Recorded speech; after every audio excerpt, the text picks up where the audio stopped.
നമസ്കാരം. മണിയാറിൽ വ്യവസായ മന്ത്രിക്ക് കെ കൃഷ്ണൻകുട്ടിയുടെ വക ആദ്യ ഷോക്ക് കിട്ടിയിരിക്കുന്നു. മണിയാർ തിരിച്ചു വേണമെന്നാണ് വൈദ്യുതി വകുപ്പിന്റെ നിലപാടെന്ന് കൃഷ്ണൻകുട്ടി വ്യക്തമാക്കി. രാജീവിന്റെ താൽപര്യം മറിച്ചാണെന്നും. ചെന്നിത്തലയാണ് മണിയാർ കരാർ നീട്ടാനുള്ള സർക്കാരിന്റെ കള്ളക്കളി പുറത്തു കൊണ്ടുവന്നത്. ആദ്യമൊക്കെ കൃഷ്ണൻകുട്ടി കേട്ട ഭാവം നടിച്ചില്ല. എന്നാൽ മുഖ്യമന്ത്രിയും വ്യവസായ മന്ത്രിയും പറയുന്നിടത്ത് ഒപ്പിട്ടു കൊടുക്കാനാണോ വൈദ്യുതി മന്ത്രി ഇരിക്കുന്നത് എന്ന ചോദ്യം തറയ്ക്കേണ്ടിടത്ത് ചെന്ന് തറച്ചു. വൈദ്യുതി മന്ത്രി വാ തുറന്നു. അതാണ് ചെന്നിത്തല ഇഫക്റ്റ്. മന്ത്രിസഭയിലെ ഭിന്നത ഉരുക്കുമുഷ്ടി കൊണ്ട് പിണറായി അടിച്ചമർത്തിയേക്കും. എന്നാൽ കാർബോറാണ്ടം കമ്പനിയോടാണോ കേരളത്തോടാണോ പിണറായിക്കും പി രാജീവിനും കൂറ് എന്ന ചോദ്യം ആർക്കും അടിച്ചമർത്താൻ കഴിയില്ല.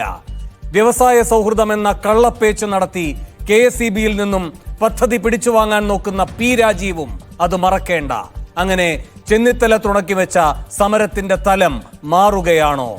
കാർബോറണ്ടത്തിന് വേണ്ടി കളിക്കാൻ മുഖ്യമന്ത്രി തന്നെ ഇറങ്ങുമ്പോൾ മണിയാറിനെ മോചിപ്പിക്കാൻ കേരളം ഇറങ്ങേണ്ടേ?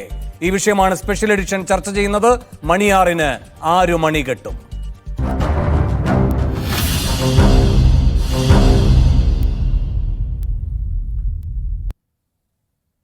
ഈ വിഷയത്തിൽ പ്രതികരിക്കാൻ കോൺഗ്രസിൽ നിന്ന് ജ്യോതികുമാർ ചാമക്കാല, രാഷ്ട്രീയ നിരീക്ഷകൻ ജോസഫ് സി മാത്യു, മാധ്യമപ്രവർത്തകൻ NP ചെക്കുട്ടി, CPM നേതാവ് അഡ്വക്കേറ്റ് KS അരുൺകുമാർ എന്നിവർ സ്പെഷ്യൽ എഡിഷനിൽ തത്സമയ അതിഥികളായി പങ്കുചേരുന്നു.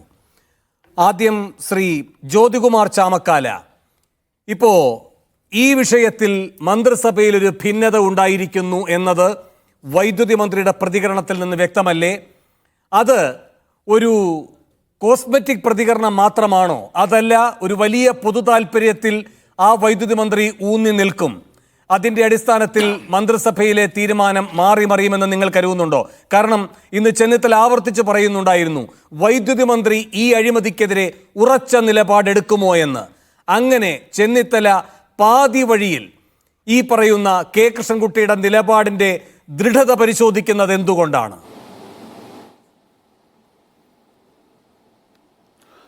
വേണം നോക്കുക, നമ്മൾ ഈ കേരളത്തിൽ ഹൈഡൽ പവർ പ്രോജക്റ്റുമായി ബന്ധപ്പെട്ട് വലിയ വിവാദമാണ് ഇപ്പോൾ മണിയാർ പ്രോജക്റ്റുമായി ബന്ധപ്പെട്ട് വന്നിട്ടുള്ളത്. ഈ വിഷയത്തിൽ തുടർച്ചയായി ശ്രീ രമേശ് ചെന്നിത്തലയും അതിനുശേഷം ശ്രീ VD സതീശനുമൊക്കെ ഇതുമായി ബന്ധപ്പെട്ട വിവാദങ്ങൾ കൊണ്ടുവന്നിട്ടുണ്ട്. ശ്രീ രമേശ് ചെന്നിത്തലയാണ് ആദ്യം ഇതിൽ അഴിമതി പുറത്തു കൊണ്ടുവന്നത്. ഇത് നീട്ടി നൽകാനുള്ള സർക്കാരിൻ്റെ തീരുമാനത്തെ സംബന്ധിച്ചുള്ള വിവരങ്ങൾ പുറത്തു കൊണ്ടുവന്നത്. ഇപ്പോൾ ഏറ്റവും അവസാനം നമ്മുടെ മുമ്പിൽ നിൽക്കുന്നത്, ഇന്ന് ആദ്യമായി ശ്രീ കൃഷ്ണൻകുട്ടി ഈ പ്രോജക്റ്റിനെതിരായി, അഥവാ ഈ പ്രോജക്റ്റുമായി ബന്ധപ്പെട്ട് ഈ പ്രോജക്റ്റിൻ്റെ പീരീഡ് ഇനി ഒരു 25 വർഷം കൂടി നീട്ടി നൽകാനുള്ള പദ്ധതിക്കെതിരായി, തീരുമാനത്തിനെതിരായി പരസ്യമായി രംഗത്ത് വന്നിരിക്കുന്നു. അദ്ദേഹത്തിൻ്റെ തീരുമാനം താങ്കൾ സൂചിപ്പിച്ചതുപോലെ, അല്ലെങ്കിൽ താങ്കൾ എന്നോട് ചോദ്യരൂപേണ ഉന്നയിച്ചതുപോലെ അദ്ദേഹം അതിൽ ഉറച്ചു നിൽക്കും എന്നൊന്നും നമുക്ക് ചിന്തിക്കാൻ കഴിയില്ല. കാരണം ഒരു ഭാഗത്ത് പിണറായി വിജയനും പി രാജീവും ഉൾപ്പെടുന്ന ഈ ഭരണത്തിന് നേതൃത്വം നൽകുന്ന പിണറായി വിജയൻ എന്ന് പറഞ്ഞ മഹാമേരുവാണ്. അദ്ദേഹത്തിൻ്റെ മുന്നിൽ കൃഷ്ണൻകുട്ടിക്ക് എത്രത്തോളം പിടിച്ചു നിൽക്കാൻ പറ്റും എന്നതിനെ സംബന്ധിച്ചൊക്കെ നമുക്ക് സംശയമുണ്ട്. പക്ഷേ ഒന്നുണ്ട്, പ്രതിപക്ഷം പറഞ്ഞിരിക്കുന്ന ഈ ഇതിലെ നെറികേടുകളെ സംബന്ധിച്ച്, അഴിമതിയെ സംബന്ധിച്ച് അത് ശരിവെക്കുന്ന നിലപാടാണ് കൃഷ്ണൻകുട്ടിയുടേത്. ഒരു പ്രോജക്റ്റ് നമുക്കറിയാമല്ലോ, ഈ പ്രോജക്റ്റ് 94-ൽ ഈ എഗ്രിമെൻ്റ് ഒപ്പിടുമ്പോൾ അത് KSEB, സർക്കാരിൻ്റെ അനുമതിയോടുകൂടി KSEB ആണ് കാർബോറാണ്ടം കമ്പനിയുമായി ഒപ്പിട്ടിട്ടുള്ളത്. എന്നിരിക്കെ ആ ട്രൈപാർട്ടി എഗ്രിമെൻറ്റിൽ ബൈപാർട്ടി എഗ്രിമെൻറ്റിൽ കക്ഷിയായിട്ടുള്ള KSEB തന്നെ പറയുന്നു ഞങ്ങൾക്ക് പുതുക്കാൻ താല്പര്യമില്ല, ഞങ്ങൾക്ക് ഞങ്ങളുടെ പ്രോജക്റ്റ് അതിലെ നിബന്ധനകൾ പ്രകാരം തിരിച്ചു വേണം എന്ന് പറയുമ്പോൾ അതിനെ ഓവർ റൂൾ ചെയ്തുകൊണ്ട് എങ്ങനെയാണ് ക്യാബിനറ്റ് തീരുമാനമെടുത്ത് മുന്നോട്ട് പോവുക? അതിനകത്ത് നിയമവശം വരെ അവിടെ നിൽക്കട്ടെ, നിയമവശം നമുക്ക് ചർച്ച ചെയ്യാം. നിയമപരമായി ഇത് പരിഹരിക്കാൻ പറ്റൂ എന്നാണ് ഞാൻ വ്യക്തിപരമായി വിശ്വസിക്കുന്നത്. അപ്പോൾ അത്തരത്തിൽ രണ്ട് പാർട്ടികൾ തമ്മിലുള്ള എഗ്രിമെൻറ്റിൻ്റെ കാലാവധി അവസാനിക്കുമ്പോൾ ആ എഗ്രിമെൻറ്റിൽ പറഞ്ഞിരിക്കുന്ന കണ്ടീഷൻസ് സാറ്റിസ്ഫൈ ചെയ്യുകയല്ലാതെ പിന്നീട് ഈ കാർബോറാണ്ടം കമ്പനിക്ക് എന്താണ് ചെയ്യാൻ കഴിയുക? പക്ഷേ ശ്രീ ജ്യോതികുമാർ ചാമക്കാല, ഇവിടെ ഇതിന്റെ സാങ്കേതിക വശങ്ങൾ അവിടെ നിൽക്കണം. നമ്മളതിന്റെ രാഷ്ട്രീയമാണ് ചർച്ച ചെയ്യുന്നത്. ഇവിടെ അത് ആ രൂപത്തിൽ തന്നെയാണ് അങ്ങ് പ്രതികരിച്ചു വന്നതും, ഞാനതിനെ തടസ്സപ്പെടുത്തുകയല്ല. പക്ഷെ പ്രധാനപ്പെട്ട ചോദ്യം, സാധാരണഗതിയിൽ ഇത്തരം കള്ളക്കരാറുകൾ, ഇത്തരം തീവെട്ടിക്കൊള്ളകൾക്കൊക്കെ നേതൃത്വം കൊടുക്കുന്ന സംവിധാനത്തിന്റെ പേരാണ് KSEB. അവിടുത്തെ ഉദ്യോഗസ്ഥ സംവിധാനങ്ങൾ മുഴുവൻ ഇത്തരം സൂക്ഷ്മമായി പൊതു താല്പര്യം അട്ടിമറിക്കാൻ കഴിയുന്ന കരാറുകളിൽ ഏർപ്പെടാൻ കഴിയുന്നതിൽ നല്ല വൈദഗ്ധ്യമുള്ളവരാണ്, അല്ലേ? അല്ലെങ്കിൽ ഈ പറയുന്ന സർക്കാരിന്റെ അനുമതിയോ ഈ പറയുന്ന ഈ പ്രത്യേകമായിട്ടുള്ള അതുമായി ബന്ധപ്പെട്ട സംവിധാനമുണ്ടല്ലോ, റെഗുലേറ്ററി കമ്മിഷൻ, ആ റെഗുലേറ്ററി കമ്മീഷനെയും ഒക്കെ മറികടന്നുകൊണ്ടും വെല്ലുവിളിച്ചുകൊണ്ടും ഇവർ ശമ്പള പരിഷ്കരണം നടപ്പാക്കുമായിരുന്നില്ലല്ലോ.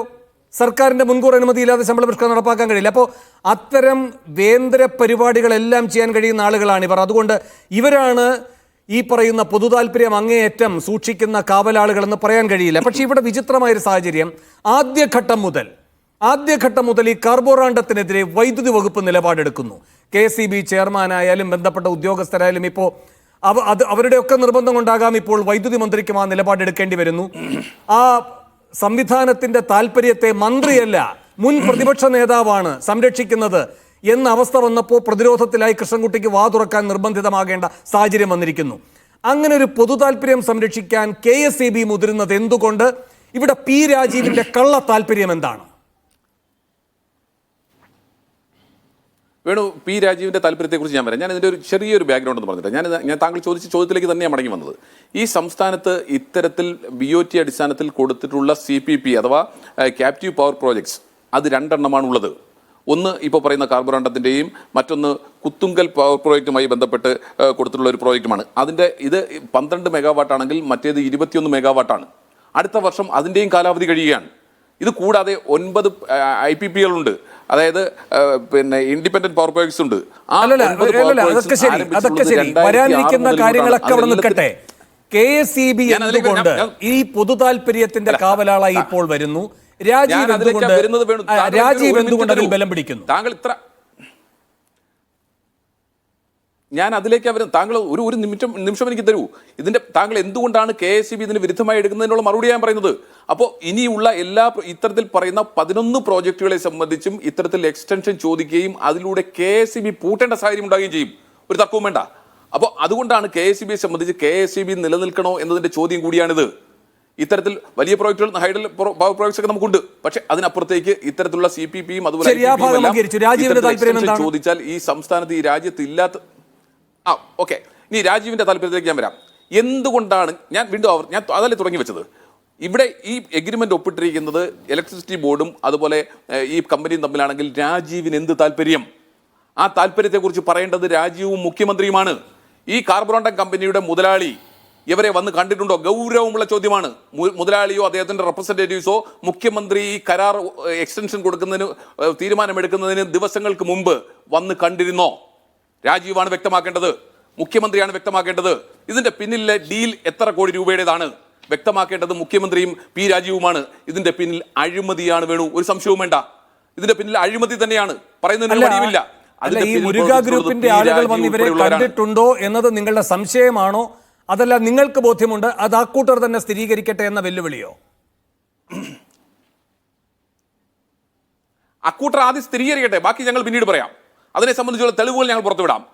ആദ്യം അവർ ഇതുമായി ബന്ധപ്പെട്ട വിവരങ്ങൾ, വിശദാംശങ്ങൾ പുറത്തുവിടട്ടെ. ശരി, അതിന് അരുൺകുമാർ മറുപടി പറയട്ടെ. അരുണിലേക്ക് വരുന്നതിന് മുമ്പ് Shri Joseph C Mathew. Shri Joseph C Mathew, ഇതിപ്പോ പെട്ടെന്ന് ഈ വർഷം അവസാനം ഡിസംബറോടെ ഈ കരാർ അവസാനിക്കാൻ പോവുകയാണ് ഈ മണിയാറുമായി ബന്ധപ്പെട്ട് കാർബോറാണ്ടം കമ്പനിയുമായി. ആ ഘട്ടത്തിലുള്ള കൂടിയാലോചനകൾ, അപ്പോൾ പിന്നെ വ്യവസായ സൗഹൃദ സംസ്ഥാനമായിരിക്കണം എന്ന ഈ കേരളത്തെ വ്യവസായ ഉന്നതിയിലേക്ക് എത്തിക്കാൻ ആഗ്രഹിക്കുന്ന P രാജീവിൻ്റെ ഒരു സങ്കല്പം, അത് സാക്ഷാത്കരിക്കാൻ വേണ്ടി ഇപ്പോൾ അദ്ദേഹം ഇതിൽ കാണിക്കുന്ന ഒരു ബലം പിടുത്തം, അങ്ങനെയാണോ താങ്കൾ ഇതിനെ കാണുന്നത്? മറിച്ചുള്ള വിവരങ്ങൾ പുറത്തു വരുമ്പോൾ ഇതിപ്പോൾ പൊട്ടിമുളച്ചതല്ല എന്ന് അങ്ങേക്കും ബോധ്യമുള്ളതല്ലേ? 2 വർഷം മുൻപ് തുടങ്ങിയതാണ് ഈ നീക്കമെന്നാണ് അറിയുന്നത്. 2022 ഡിസംബറിൽ ഒരു ഉന്നതതല യോഗം നടക്കുന്നു. ആ യോഗത്തിൽ മണിയാർ വിഷയത്തിൽ വ്യവസായ വകുപ്പ് ഇതേ നിലപാട് സ്വീകരിച്ച് KSEB-യെ ആ കാര്യം അറിയിക്കുകയാണ്. ഇത് തുടരണം, കരാർ നീട്ടിക്കൊടുക്കണമെന്ന് മാത്രമല്ല P രാജീവ് പറഞ്ഞിരിക്കുന്നത്, മറ്റൊരു വകുപ്പ് വിഴുങ്ങാനുള്ള അമിതോത്സാഹം രാജീവ് കാണിച്ചിട്ടുണ്ട്. രാജീവ് പറഞ്ഞിരിക്കുന്നത് BOT അടിസ്ഥാനത്തിൽ നടക്കുന്ന ഇത്തരം ചെറുകിട ജലവൈദ്യുത പദ്ധതികളുടെ കരാർ പുതുക്കുന്നതിൽ വ്യവസായ വകുപ്പിന് ഉചിതമായ തീരുമാനം എടുക്കാനാകും എന്ന ഒരു ക്ലെയിമാണ്, ഒരു അവകാശവാദമാണ് അവർ KSEB-ക്ക് മുമ്പാകെ വെച്ചിരിക്കുന്നത്. അതിനുശേഷമാണ് ഇപ്പോൾ ഈ 2 വർഷം കഴിഞ്ഞ് വീണ്ടും ഈ യോഗം നടക്കുന്നതും ഇങ്ങനെയുള്ളൊരു അട്ടിമറിയിലേക്ക് പോകുന്നതും. അപ്പോൾ 2022 മുതൽ രാജീവിനെ നിയന്ത്രിക്കുന്ന താല്പര്യം ആരുടേതാണ്? അതെന്താണ്?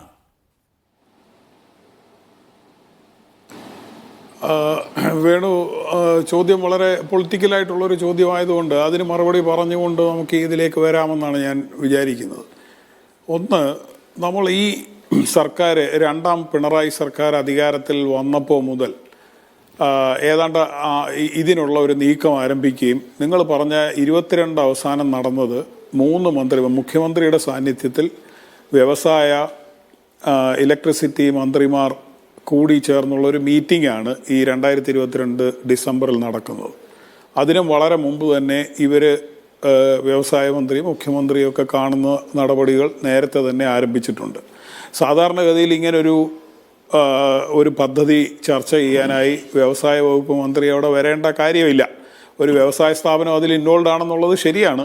അപ്പോൾ തന്നെ ഇത് നമ്മൾ മനസ്സിലാക്കേണ്ടത് 2021 ഈ സർക്കാർ അധികാരത്തിൽ വരുമ്പോൾ തന്നെ കാര്യമായ ഒരു ചർച്ചയും ഇല്ലാതെ നമ്മൾ കണ്ടത് വൈദ്യുതി വകുപ്പ് പോലെ ഏറ്റവും പ്രധാനപ്പെട്ട ഒരു വകുപ്പ് ഒരു ഘടകകക്ഷിക്ക് നൽകുന്നതാണ്.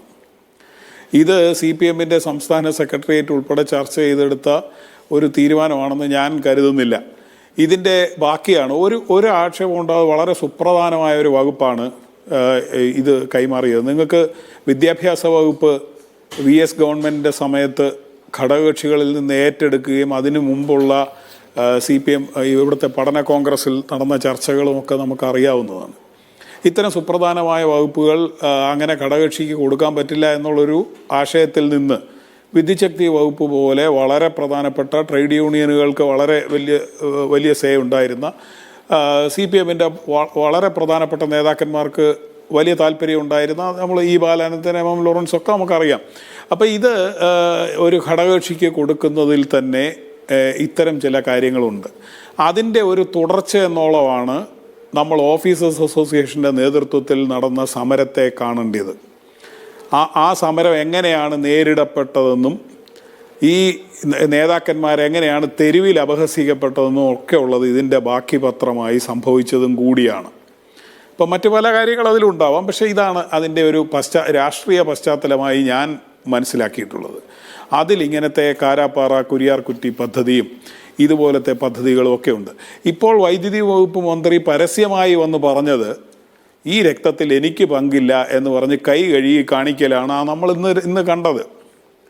അപ്പോൾ പിന്നെ ആരാണ് വിദ്യുച്ഛക്തി വകുപ്പിൻ്റെ തീരുമാനങ്ങൾ എടുക്കുന്നത്? റൂൾസ് ഓഫ് ബിസിനസ് അനുസരിച്ച് അതിൻ്റെ പ്രൈമറി റെസ്പോൺസിബിലിറ്റി ആർക്കാണ്?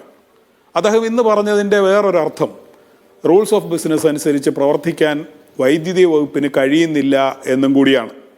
അനാവശ്യമായിട്ടുള്ള കൈകടത്തൽ, കൂട്ടുത്തരവാദിത്വം എന്നൊക്കെ നിങ്ങൾക്ക് പറയാം. പക്ഷെ പ്രൈമറി റെസ്പോൺസിബിലിറ്റി എന്ന് പറയുന്നത് ഈ ഡിപ്പാർട്ട്മെൻറ്റിനാണ്. ആ ഡിപ്പാർട്ട്മെൻറ്റിനെ പ്രവർത്തിപ്പിക്കാൻ വിടാത്ത രീതിയിലുള്ള ഇടപെടലുകൾ ഇവിടെ നടക്കുന്നു എന്നുള്ളതാണ്.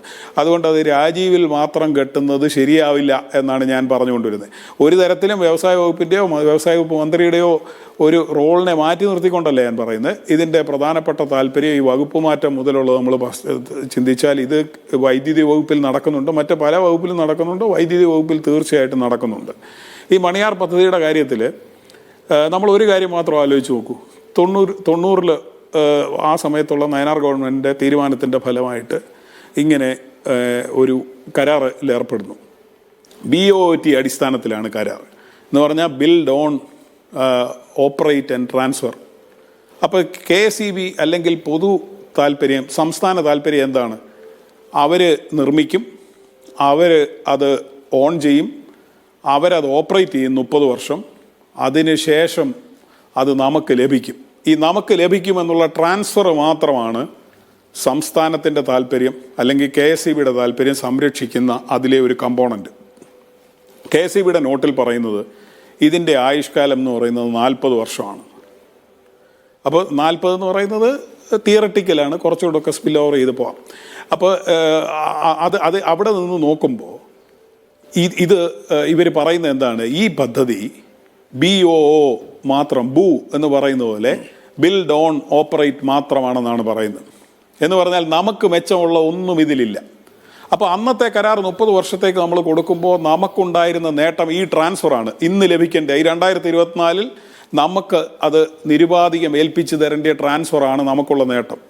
ആ നേട്ടം സറണ്ടർ ചെയ്തുകൊണ്ട് ഇവർക്ക് മറ്റൊരു 25 വർഷത്തേക്ക് കൊടുക്കുന്നത് അതിന് വ്യവസായ വളർച്ചയെന്ന് പേരിട്ടാണ് വിളിക്കുന്നതെങ്കിൽ ഡിസ്ഇൻവെസ്റ്റ്മെൻറ്റിനെ ഇവരെന്ത് പേര് പറയും? ഇത് ഡിസ്ഇൻവെസ്റ്റ്മെൻ്റ് അല്ലെങ്കിൽ പിന്നെ എന്താണ് ഡിസ്ഇൻവെസ്റ്റ്മെൻറ്റ്? അതിനാണ് പൊളിറ്റിക്കലായിട്ട് ഒന്നാമത് പറയേണ്ട ഒരു മറുപടി. പൊളിറ്റിക്കലായിട്ടും ഇവിടുത്തെ കേരളത്തിൻ്റെ സ്വത്തെടുത്ത് കൈമാറുന്നതിന് ഉത്തരവാദിത്വം എന്നുള്ള രീതിയിൽ എല്ലാ ജനങ്ങളോടും പറയേണ്ട ഒരു ഉത്തരവും കൂടിയാണ്. അടുത്ത 10 വർഷത്തേക്കും കൂടി ഇത് പ്രവർത്തിക്കും എന്നുള്ള രീതിയിൽ ബോർഡ് ഒരു കണക്ക് തയ്യാറാക്കിയിട്ടുണ്ട്.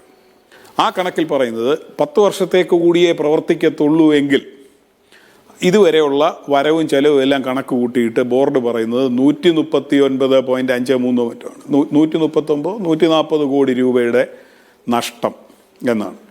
അതിന് ഇതിൻ്റെ സിവിൽ സ്ട്രക്ചറിൻ്റെ കൈമാറ്റത്തിലൂടെ വരുന്ന ലാഭം അതൊന്നും കണക്കിട്ടിട്ടില്ല എന്ന് പറഞ്ഞിട്ടുണ്ട്. വെറും ഓപ്പറേഷണലായിട്ടുള്ള കാര്യങ്ങൾ കണക്കിട്ടാൽ 140 കോടി രൂപയുടെ നഷ്ടം വരുന്ന, അവർക്ക് ലാഭം വരുന്ന ഒരു ഡീലാണ് ഇങ്ങനെ പിൻവാതിലിലൂടെ ഒരു തരത്തിലും അവരെ സംബന്ധിക്കാത്ത കാര്യങ്ങൾ പറഞ്ഞുകൊണ്ട് ഈ വിദ്യുച്ഛക്തി വകുപ്പിൽ KSEB ഒരു കമ്പനിയാക്കി എന്നാണ് പറയുന്നത്. അപ്പോൾ ഇത് വേറെ എന്തെങ്കിലും അഴിമതിയെക്കുറിച്ച് ചോദിച്ചു നിങ്ങൾ ലാവലിനെ കുറിച്ച് ചർച്ചയ്ക്കെടുത്തേ, അപ്പോൾ പറയാതെ അവരുടെ സ്ഥാപനം തീരുമാനിച്ചതാണ്, അതിൻ്റെ ഡയറക്ടർ ബോർഡ് കൂടി തീരുമാനിച്ചതാണ്. ഇങ്ങനെയാണ് ഡയറക്ടർ ബോർഡ് തീരുമാനിക്കുന്നത്. ഈ മന്ത്രിമാർ കൂടിയിരുന്ന് വിദ്യുച്ഛക്തി വകുപ്പുമായിട്ട് യാതൊരു ബന്ധവും ഇല്ലാത്ത മന്ത്രിമാർ കൂടിയിരുന്നിട്ട് ഏകപക്ഷീയമായി തീരുമാനമെടുക്കുകയും അവരുടെ തീരുമാനപ്രകാരമാണ് ഇത് ചലിക്കുന്നതെന്ന് അറിയുകയും ചെയ്യാവുന്നത് കൊണ്ട് ഈ കമ്പനിയുടെ, ഈ സ്വകാര്യ കമ്പനിയുടെ താല്പര്യക്കാർ മുഴുവൻ വന്ന് കാണുന്നത് ഇവരെയാണ്. അങ്ങനെ ഒരു ഇടതുപക്ഷ സർക്കാരിൻ്റെ കാലത്ത് ഒരു തരത്തിലും ചർച്ച ചെയ്യേണ്ടി വരും എന്ന് ഞാൻ വിശ്വസിച്ചിട്ടില്ലാത്ത തരത്തിലുള്ള അഴിമതി കഥകളാണ് ഇപ്പോൾ സംസാരിക്കുന്നത്. ഇടതുപക്ഷത്തിൻ്റെ പ്രതിനിധികൾ വന്നിരുന്ന് സംസാരിക്കുന്ന മുഴുവൻ ആ കമ്പനിയുടെ വേവലാതികളെ കുറിച്ചാണ്. ഇപ്പോൾ ടീകോമിൻ്റെ കാര്യം പറഞ്ഞു, എന്തൊരു സങ്കടമാണ്. കമ്പനിയുടെ വേവലാതികളെ കുറിച്ച് നമ്മളോട് പറയുകയാണ്. മഴ പെയ്തപ്പോൾ അവിടെ പ്രശ്നമുണ്ടായി. 2018 പ്രശ്നം ഉണ്ടായെന്നാണ് പറയുന്നത്. എന്ത് പ്രശ്നം ഉണ്ടായി? ആ 2017 അതേ ഉൽപ്പാദനം തന്നെ 2018 ഓഗസ്റ്റിൽ ഇവിടെ ഫ്ലഡ് ഉണ്ടായപ്പോഴും അവിടെ നിന്ന് നടന്നിട്ടുണ്ട്. അവിടെ ഒരു ഇൻവെസ്റ്റ്മെൻറ്റും ഇവർ നടത്തിയിട്ടില്ല. ഇൻവെസ്റ്റ്മെൻറ്റ് നടത്തിയതിൻ്റെ ഒരു കടലാസും ബോർഡിൽ കൊടുത്തിട്ടില്ല. അങ്ങനെ നടത്തിയെങ്കിൽ അവർ റെഗുലേറ്ററി കമ്മീഷൻ്റെ അപ്രൂവൽ വാങ്ങേണ്ടതുണ്ട്. അങ്ങനെ വാങ്ങിയിട്ടില്ല. അപ്പോൾ ഇല്ലാ കഥകൾ പറഞ്ഞ് കമ്പനിയുടെ അധികൃതർ പോലും പറയാത്ത വേവലാതികൾ പറഞ്ഞുകൊണ്ട് ഈ കമ്പനിയുടെ വാദം അവതരിപ്പിക്കുകയും സംസ്ഥാനത്തിൻ്റെ ഖജനാവിൽ നിന്ന്, ഇപ്പോൾ ഇവിടെ പറയുന്ന മുഴുവൻ പരിവട്ടമാണ്. ശമ്പളം കൊടുക്കാനില്ല, പെൻഷൻ കൊടുക്കാനില്ല, കേന്ദ്രം തരുന്നില്ല, നിന്ന് തിരിയാൻ വകുപ്പില്ല, KSEB തന്നെ വൻ നഷ്ടത്തിലേക്ക് പോകാൻ, അത് നമുക്ക് പിന്നെ ചർച്ച ചെയ്യാം. അങ്ങനെയുള്ള ഒരു സാഹചര്യത്തിലും ഈ പൊതുമുതലെടുത്ത് സ്വകാര്യ കമ്പനിക്ക് കൊടുക്കുന്നതിനെ ന്യായീകരിക്കാൻ CPMൻ്റെ പ്രതിനിധികൾ ഇങ്ങനെ ഒന്ന് പരസ്യമായിരിക്കുക എന്നുള്ളത് ഞാനൊരു 5 വർഷം മുമ്പ് അല്ലെങ്കിൽ ഒരു 10 വർഷം മുമ്പ് ആലോചിച്ചിരുന്നേയില്ല. നിർഭാഗ്യവശാൽ നമ്മൾ കണ്ടുകൊണ്ടിരിക്കുന്ന അതാണ്. ശരി, Shri Joseph C Mathew. Advocate KS Arunkumar, ഇവിടെ ആദ്യം അർദ്ധോക്തിയിൽ ജ്യോതികുമാർ ചാമക്കാല നിർത്തിയതിനുള്ള മറുപടി, മുരുക ഗ്രൂപ്പ് ഇത് വീണ്ടും നീട്ടിക്കിട്ടുന്നതിന് വേണ്ടി ഭരണത്തിന്റെ ഉന്നത കേന്ദ്രങ്ങളിൽ ആരെങ്കിലും സന്ദർശിച്ചിട്ടുണ്ടോ? ആ ദുഷിച്ച താല്പര്യം നടപ്പാക്കുക എന്ന സംവിധാനം ആണോ, ആ കരാറാണോ കേരളത്തിലെ ഇടതു മന്ത്രിസഭ ഇപ്പോൾ ഏറ്റെടുത്തിരിക്കുന്നത്? മിസ്റ്റർ വേണു, ഈ ചർച്ചയുടെ 18ാം മിനിറ്റിലാണ് താങ്കൾ എന്നോട് ചോദ്യം ചോദിക്കുന്നത്. എനിക്കതിലൊരു പരിഭവമില്ല. പക്ഷേ ഈ ചർച്ചയിൽ പങ്കെടുക്കുന്ന ശ്രീ ജോസഫ് സി മാത്യു, CPMന്റെ പ്രതിനിധി വന്നിരിക്കുന്നത് ഈ കമ്പനിയെ പ്രൊട്ടക്ട് ചെയ്യാനാണ്, കമ്പനിക്ക് വേണ്ടിയിട്ടാണ് ഓരോ വാദമെന്ന് ആന്റിസിപ്പേറ്റ് ചെയ്ത് പറയാൻ ഇദ്ദേഹത്തിന് ആരാ അധികാരം കൊടുത്തേ? എന്നോട് ചോദ്യം ചോദിച്ച് ഞാൻ അതിന്റെ ഫസ്റ്റ് വാക്ക് പറഞ്ഞു തുടങ്ങുന്നതിന് മുമ്പ് CPMന്റെ പ്രതിനിധി വന്നിരുന്ന് കമ്പനിയെ പ്രൊട്ടക്ട് ചെയ്യാനാണ്, അതിന് വേണ്ടിയിട്ടുള്ള വാദത്തിനാണ് വന്നത്. അതൊക്കെ കയ്യിൽ വെച്ചാൽ മതി. താങ്കൾ കൊണ്ടുവന്നിരിക്കുന്ന ഡിഫൻസ് ഒന്നും ആദ്യം എടുത്ത് നിരത്തണ്ട. കാരണം CPMന്റെ പ്രതിനിധി വന്നിരിക്കുന്ന CPMുമായി ബന്ധപ്പെട്ടുള്ള കാര്യം പറയാനാണ്. അത് ഇപ്പോഴേ എടുത്ത് പറയേണ്ട, അതിന് മറ്റു മറുപടി ഞാൻ പറയാം. ഇവിടെ വലിയ തരത്തിലുള്ള ആരോപണം നടക്കുകയാണ്. കേരളത്തിന്റെ വൈദ്യുതി ഉപഭോഗത്തിന്റെ കാര്യത്തിൽ വലിയ സംഭാവന നൽകിക്കൊണ്ടിരിക്കുന്ന മണിയാർ പ്ലാന്റ് അങ്ങ് വേണ്ടെന്ന് വയ്ക്കുകയാണ്. എന്നാൽ എന്താണ് സത്യം? ഈ കേരളത്തിൽ പ്രതിവർഷം വൈദ്യുതി ഉപഭോഗം എത്രയാണ് വരുന്നത്? അത് 30,000 മില്യൺ യൂണിറ്റ് ആണ്. 30,000 മില്യൺ യൂണിറ്റ്. മണിയാർ പദ്ധതിയിൽ നിന്ന് ഒരു വർഷം കിട്ടുന്നത് 30 മില്യൺ യൂണിറ്റ് ആണ്. അതായത് പ്രസരണ ശേഷി അതിന്റെ നഷ്ടമൊക്കെ കഴിച്ചാൽ 27 മില്യൺ യൂണിറ്റ് വരും ഒരു വർഷം. അതായത് ഈ കേരളത്തിൽ ആവശ്യമുള്ള വൈദ്യുതിയുടെ 0.09% ഈ മണിയാർ പദ്ധതിയിൽ നിന്ന് ഒരു വർഷം വരുന്നത്. അതായത് മൊത്തത്തിലുള്ള വൈദ്യുതിയുടെ 1% ഇല്ല, 0.5% ഇല്ല, 0.25% ഇല്ല, 0.10% പോലും ഇല്ല. അതായത് 0.09% ഈ പദ്ധതിയിൽ നിന്നുള്ള വരുമാനം, പദ്ധതിയിൽ നിന്നുള്ള വൈദ്യുതിയുടെ ഉപഭോഗം. വൈദ്യുതി ബോർഡിന് ഒരു വർഷം എത്ര കോടി വേണമെന്ന് കണക്ക് കൂട്ടിയാൽ ഏകദേശം 21,000 കോടി രൂപ വേണം വൈദ്യുതി ബോർഡിൽ നിന്ന് വരുമാനമായിട്ട്. ഇത് 5 കോടി രൂപയാണ് ഇതിൽ നിന്ന് വരുമാനം കിട്ടുന്നത് കണക്കെടുത്ത് പരിശോധിച്ചാൽ. ഞാൻ ഇത് വളരെ തുച്ഛമാണെന്ന് പറയുകയല്ല, ഇവിടെ തെറ്റിദ്ധരിപ്പിക്കുന്ന പല ഞാൻ അങ്ങയുടെ ഭാഗം പറയുന്നതിന് തടസ്സം നിൽക്കുകയല്ല. ഒറ്റ കാര്യം ശ്രീ അരുൺകുമാർ, ഇതൊന്ന് വൈദ്യുതി മന്ത്രിക്ക് പറഞ്ഞു കൊടുക്കാമോ? എന്നിട്ട് അദ്ദേഹത്തെ കൊണ്ട് ഇന്ന് പറഞ്ഞ നിലപാടിൽ നിന്ന് അദ്ദേഹത്തെ ഒന്ന് പിൻവാങ്ങിപ്പിക്കാമോ? പിന്നെ തർക്കമില്ല ഞങ്ങൾക്ക്. വൈദ്യുതി മന്ത്രിക്കും ഈ ചാനൽ ചർച്ചയൊക്കെ കേൾക്കുന്നുണ്ടെങ്കിൽ അദ്ദേഹം മനസ്സിലാക്കുന്നുണ്ടാകും. എന്റെ സമയം ഞാൻ പറയട്ടെ, അതിനുശേഷം അതിന് മറുപടി നൽകാം. ഇപ്പൊ ക്യാപ്റ്റീവ് പ്ലാന്റുകൾ 2 എണ്ണം ഉണ്ട്. അതിന്റെ ലക്ഷ്യം എന്താണ്, അതിന്റെ കണ്ടീഷൻ എന്താണ്, എല്ലാ കാര്യങ്ങളും ഈ ചർച്ചയുടെ ഭാഗമായിട്ട് വന്നിട്ടുണ്ട്. കോൺഗ്രസിന്റെ പ്രതിനിധി അത് പറഞ്ഞു തുടങ്ങാനുള്ള ശ്രമവും നടത്തി. ഇത് ഒരു നിശ്ചിത കാലത്തേക്ക് കമ്പനികൾക്ക് വ്യവസായ ഉൽപാദനത്തിന് വേണ്ടി വൈദ്യുതി ഉൽപ്പാദിപ്പിക്കുവാനും ബാക്കി എടുത്ത് വിൽക്കാനും ഉള്ള അധികാരത്തോടെ തന്നെയാണ്. ഇപ്പൊ 2018 മഹാപ്രളയം ഉണ്ടായി. ആ പ്രളയത്തിന്റെ ഭാഗമായി ഈ കാർബോഡാണ്ടം കമ്പനിയിൽ വലിയ നാശനഷ്ടമുണ്ടായി. ഇപ്പൊ ഇവിടെ ശ്രീ ജോസഫ് സി മാത്യു പറയുന്നത് അങ്ങനെ ഒരു നാശനഷ്ടം ഉണ്ടായിട്ടില്ല, അവിടെ ഒരു പുനർനിർമ്മാണ പ്രക്രിയ നടന്നിട്ടില്ല, അതിൻ്റെതായിട്ടുള്ള കണക്ക് എവിടെയും ഇല്ല. വന്നപ്പോൾ തന്നെ ഡിഫൻസ് എല്ലായിടത്തും കിട്ടു. അത് പരിശോധിക്കാൻ നമുക്ക് എന്തൊക്കെയാണ് അതിന്റെ വിവരങ്ങൾ. 2018 അവർ 1 വർഷം നീണ്ടു നിൽക്കുന്ന പുതിയ പദ്ധതി നിർമ്മാണ പ്രവർത്തനങ്ങൾ, അതായത് പ്രളയത്തിൽ നശിച്ചതിന്റെ ഭാഗമായി പുനരുജ്ജീവിപ്പിക്കാൻ വേണ്ടിയിട്ടുള്ള പ്രവർത്തനങ്ങൾ നടത്തി എന്നതാണ് ഞാൻ മനസ്സിലാക്കുന്നത്. അതിന്റെ ഭാഗമായി അവർക്ക് വലിയ നഷ്ടമുണ്ടായി. അവർ അത് പുനരുജ്ജീവിപ്പിച്ചു, വൈദ്യുതി ഉൽപാദനം പുനഃസൃഷ്ടിച്ചു, മുന്നോട്ട് പോയി. ഇപ്പോൾ 30 വർഷമാകുന്നു. കമ്പനി ആവശ്യപ്പെടുന്നു 25 കൊല്ലം കൂടി ഞങ്ങൾക്ക് എക്സ്റ്റൻഷൻ വേണമെന്ന്. ഈ രാജ്യത്തെ ഇത്തരത്തിലുള്ള പ്ലാന്റുകൾ, ക്യാപ്റ്റീവ് പ്ലാന്റുകളെല്ലാം നിശ്ചിത വർഷത്തേക്കാണെങ്കിലും എക്സ്റ്റെൻഡ് ചെയ്ത ചരിത്രം തന്നെയാണ് മൊത്തത്തിലുള്ളത്. നമ്മളെ സംബന്ധിച്ചിടത്തോളം വ്യവസായ സൗഹൃദ കാര്യത്തിൽ നമ്മൾ 28ാം സ്ഥാനത്തായിരുന്നു 2 വർഷം മുമ്പ്. കഴിഞ്ഞ വർഷം നമ്മൾ 15ാം സ്ഥാനത്തെത്തി. ഈ വർഷം നമ്മൾ 1ാം സ്ഥാനത്തെത്തി. ഒരു വ്യവസായ സംരംഭം ഇപ്പോൾ നിലവിൽ 8 കമ്പനി കേരളത്തിൽ പ്രവർത്തിക്കുന്നു, 1000 പേർക്ക് തൊഴിൽ കൊടുക്കുന്നു.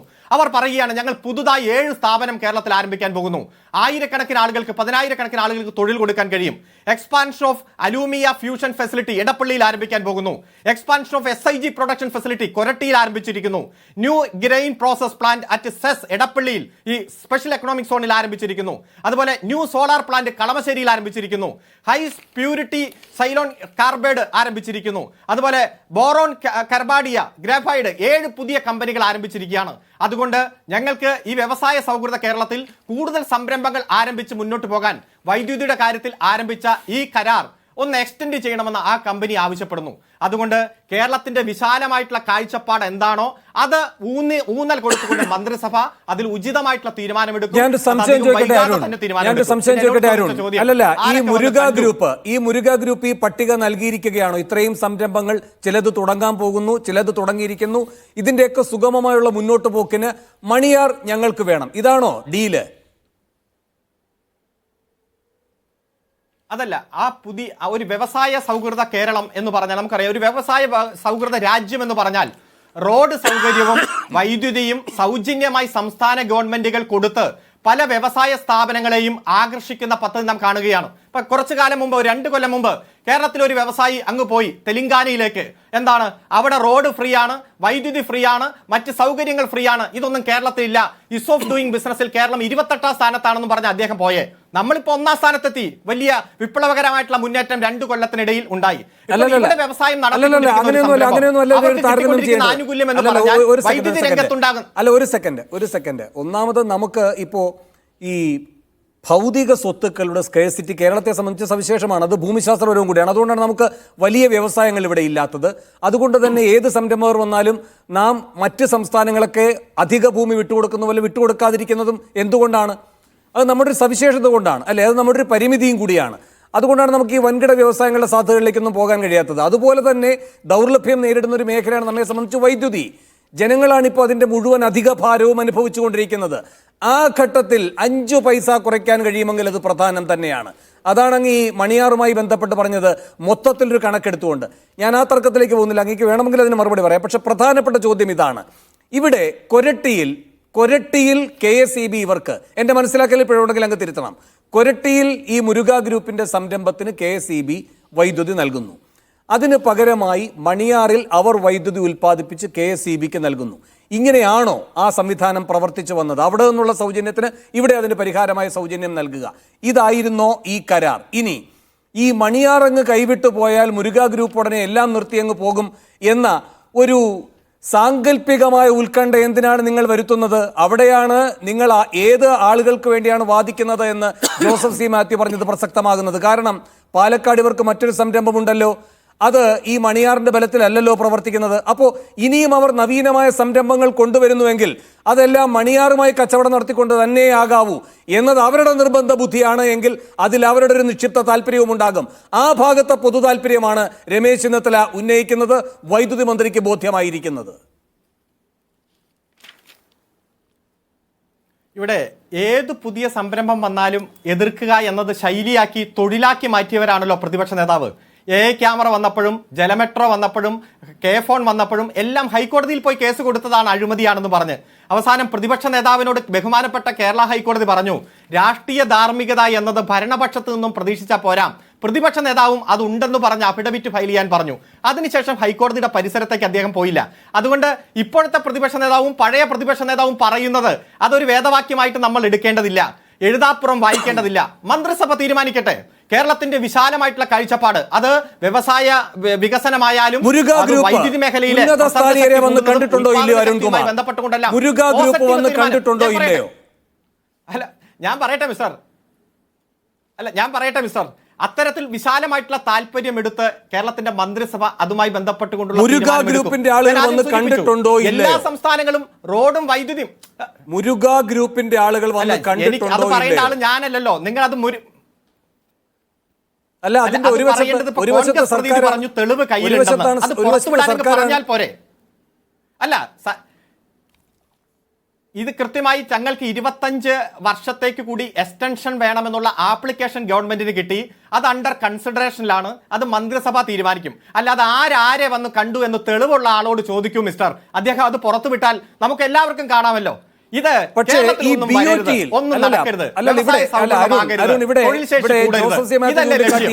BOT-യിലെങ്കിലും നമുക്കൊരു പൊതു താല്പര്യം എന്ന് വേണമെങ്കിൽ പറയാം. പക്ഷേ ഈ BOO-യിലേക്ക് വരുമ്പോൾ എന്ത് പൊതു താല്പര്യം സംരക്ഷിക്കപ്പെടുന്നു അതിൽ?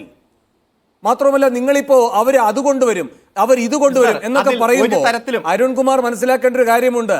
ഇതുപോലെ തന്നെയുള്ളൊരു വലിയ വാഗ്ദത്തമായിരുന്നു കനേഡിയൻ കമ്പനി കേരളത്തിൽ പറഞ്ഞത്. എന്താണത്? Malabar cancer centre. എന്നിട്ട് അവർ ആ പറഞ്ഞ രൂപത്തിൽ തന്നെ എല്ലാ തുകയും തരികയുണ്ടായോ? അത് ആ രൂപത്തിൽ തന്നെ പൂർണ്ണസജ്ജമായി പ്രവർത്തിക്കുന്ന നിലയുണ്ടായോ? അതിന് പിന്നെ പറഞ്ഞ മറ്റൊരു വാദം എന്താണ്? അതിനുശേഷം വരുന്ന വൈദ്യുതി മന്ത്രിമാർ ആ കാര്യത്തിൽ മതിയായ ഹോംവർക്ക് ചെയ്തില്ല, മതിയായ തുടർ നടപടികൾ എടുത്തില്ല. ഇങ്ങനെ പല വാദഗതികളും വെക്കാം. നമ്മുടെ മുന്നിലുള്ള നേരനുഭവം എന്താണ്? പറയുന്നതൊന്ന്, സംഭവിക്കുന്നത് മറ്റൊന്ന്. അതിൽ ശ്രീ ജോസഫ് സി മാത്യു ഒരു 10-25 കൊല്ലം 50 കൊല്ലം കഴിഞ്ഞ് എന്താണ് സംഭവിക്കാൻ പോകുന്നതെന്ന് വരെ ഇവിടെ ഇരുന്ന് ഊഹിക്കുക. ഞാൻ ഈ ചർച്ച തുടങ്ങുന്നതിന് മുമ്പ് ഞാൻ എന്താ പറയാൻ പോണേന്ന് പറഞ്ഞല്ലോ അദ്ദേഹം. ഞാൻ സൂചിപ്പിച്ചത് ഈ ട്രാൻസ്ഫർ ഇല്ല എന്ന് ആര് കണ്ടെത്തി? ആര് നിങ്ങളോട് പറഞ്ഞു?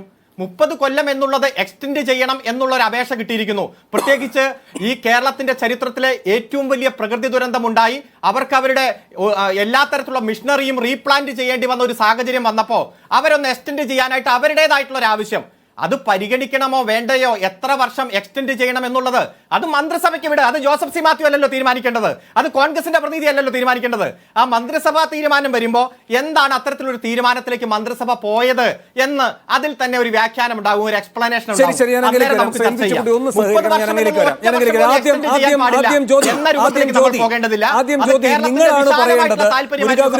കണ്ടു കണ്ടില്ല എന്ന് അതിന്റെ യാതൊരു ബാധ്യതയും ഇല്ല എന്ന് അരുൺ പറയുന്നു. അതിന് വേഗം മറുപടി.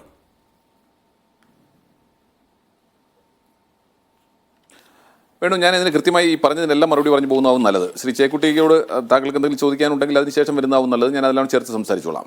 പക്ഷേ എനിക്ക് അങ്ങനെയുള്ളൊരു വിനീതമായ അഭ്യർത്ഥന, മറ്റു കാര്യങ്ങളിലേക്കൊക്കെ വരാം. നമുക്ക് അടുത്ത റൗണ്ടിൽ അങ്ങേക്ക് അവസരം കിട്ടുമ്പോൾ ദയവീത് ഇതിനൊരു മറുപടി. മുരുക ഗ്രൂപ്പുമായി ബന്ധപ്പെട്ട് അതിനെ അരുൺകുമാർ ഖണ്ഡിച്ച യുക്തിയോടുള്ള അങ്ങയുടെ മറുപടി എന്താണ്? ഇവരേത് കാര്യമാണ് ഇവിടെ സമ്മതിച്ചിട്ടുള്ളത്? ഏത് വിഷയത്തിലെ പിന്നെ കാര്യങ്ങളെല്ലാം പറഞ്ഞിട്ടുള്ളത്?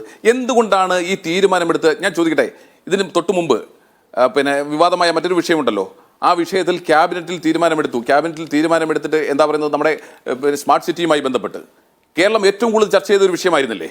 അതിനെ സംബന്ധിച്ച് ക്യാബിനറ്റ് നോട്ട് ഇറക്കിയപ്പോൾ എന്തായിരുന്നു, ക്യാബിനറ്റിൻ്റെ ബ്രീഫിംഗ് ഇറക്കിയപ്പോൾ അല്ലെങ്കിൽ പത്രക്കുറിപ്പ് ഇറക്കിയപ്പോൾ ഒരു വാചകത്തിൽ ഒളിച്ചു വെച്ചില്ലേ? അത് ആർക്ക് വേണ്ടിയായിരുന്നു? എന്നിട്ട് അതെന്തായി ഇപ്പോൾ? അപ്പോൾ ഇവരുടെ ലക്ഷ്യം സമ്പത്ത് മാത്രമാണ്. സമ്പത്തിന് വേണ്ടി എന്തും ചെയ്യുന്ന രീതിയിലേക്ക് ഇടതുപക്ഷ സർക്കാർ എത്തിപ്പെട്ടിരിക്കുന്നു. അപ്പോൾ അതിനെ ఖండిക്കാൻ വരുമായിരിക്കും. ഇപ്പം ചോദിക്കുന്നത് എന്താണ്? നിക്ഷേപ സൗഹൃദ സംസ്ഥാനം അല്ലെങ്കിൽ വ്യവസായ സൗഹൃദ സംസ്ഥാനം വീട്ടിലിരുന്നുകൊണ്ട് പോലും ഇമാജിനറി ബിസിനസ് ചെയ്ത് പിന്നെ ഈ പറയുന്നത് പോലെ പൈസ ഉണ്ടാക്കാൻ കഴിയുന്ന ബിസിനസ് പോലും ഈ സംസ്ഥാനത്ത് നടപ്പിലാക്കാൻ കഴിയുമെന്ന് മുഖ്യമന്ത്രിയും കുടുംബവും തെളിയിച്ച സംസ്ഥാനമാണ്. അതുകൊണ്ട് ഞാൻ അതിനെക്കുറിച്ചൊന്നും കൂടുതൽ പറയുന്നില്ല. ഇമാജിനറി ബിസിനസ് എന്ത് സേവനമാണ് ചെയ്തതെന്ന് ചോദിച്ചാൽ ഇപ്പോഴും പറയാൻ കഴിയുന്നില്ലല്ലോ വേണു. എന്നിട്ടാണ് പറയുന്നത് കണ്ടോ കണ്ടില്ലയോ എന്ന്, അല്ലേ? എന്ത് സേവനമാണ് ചെയ്തതെന്ന് ചോദിച്ചിട്ട് ഇന്നുവരെ പറഞ്ഞിട്ടുണ്ടോ? ഈ അരുൺകുമാർ പറഞ്ഞിട്ടുണ്ടോ എന്ത് സേവനമാണ് ചെയ്തിട്ടുള്ളതെന്ന് CMRL? പിന്നെ എവരിൽ നിന്നൊക്കെ നീതി പ്രതീക്ഷിച്ചുകൊണ്ട് താങ്കൾ ചോദിച്ചാൽ അവരെന്താ പറയുക? ഞാൻ അതിന് അത്ര മാത്രമേ പറയുന്നുള്ളൂ. മറ്റു കാര്യങ്ങളെ കുറിച്ച് കൂടി എനിക്ക് മറുപടി പറയാനുണ്ട്. വരുന്ന അവസരത്തിൽ ഞാൻ കൃത്യമായി ശ്രീ NP ചെക്കുട്ടി, ഇവിടെ ഇപ്പോ നമ്മുടെ മൊത്തം ഈ ഉപഭോഗം അതുമായി തുലനം ചെയ്യുമ്പോൾ മണിയാറിൽ നിന്ന് കിട്ടുന്നത് നാമമാത്രം, ഇങ്ങനെയുള്ള കണക്കാണ് ഇവർ അവതരിപ്പിക്കുന്നത്. പക്ഷെ പ്രശ്നം 1 രൂപ പോയാലും അത് പൊതുഖജനാവിനെ സംബന്ധിച്ച് പരമപ്രധാനമാണ്. അതിൽ ഊന്നിക്കൊണ്ട് പൊതു താല്പര്യത്തിൽ പ്രവർത്തിക്കാൻ കഴിയും. കാരണം 1 രൂപ എന്ന് പറയുന്നത് തുച്ഛമാണ് എന്ന് പറയുകയാണെങ്കിൽ പിന്നെ തുച്ഛമായ ഒരുപാട് 1 രൂപയുടെ ക്ലെയിമുമായി ധാരാളം ആളുകൾ വരും. ഇപ്പോൾ മണിയാറിൻ്റെ കാര്യത്തിൽ ഈ 12 മെഗാവാട്ട്, കുത്തുങ്കലിൻ്റെ കാര്യത്തിനകത്തൊരു 21 മെഗാവാട്ട് ജ്യോതി പറയുകയുണ്ടായി. അതല്ലാത്തൊരു IPP എന്ന് പറഞ്ഞിട്ട് 9 കമ്പനികൾ. ഇതെല്ലാം ഒരു കീഴ്വഴക്കമാക്കി മാറ്റാനുള്ള ഒന്നാമത്തെ തടസ്സമൊഴിയലായി മണിയാർ മാറില്ലേ എന്ന് മാത്രമല്ല, പരമപ്രധാനമായൊരു കാര്യമുണ്ട്, ശ്രീ NP ചെക്കുട്ടിക്കും അറിയുന്നതാണ്. എൻ്റെ സംശയം എന്ന് പറയുന്നത് ഇത് ഈ പറയുന്ന 12 മെഗാവാട്ടുള്ള മണിയാറിന് വേണ്ടി ചെയ്യുന്നതല്ല എന്നാണ്. NTPC ആണ് ഇപ്പോൾ ഈ പറയുന്ന കേന്ദ്രവുമായി ബന്ധപ്പെട്ട പൊതുമേഖലാ സ്ഥാപനമൊക്കെ ആയിരിക്കാം. പക്ഷേ ഈ NTPC കായംകുളത്ത് അവരുടെ കരാർ കഴിയാൻ പോകുന്നത് 2025 ഫെബ്രുവരിയിലാണ്. അവരും ആ കരാർ നീട്ടണം എന്ന് പറഞ്ഞുകൊണ്ട് വരികയാണ്.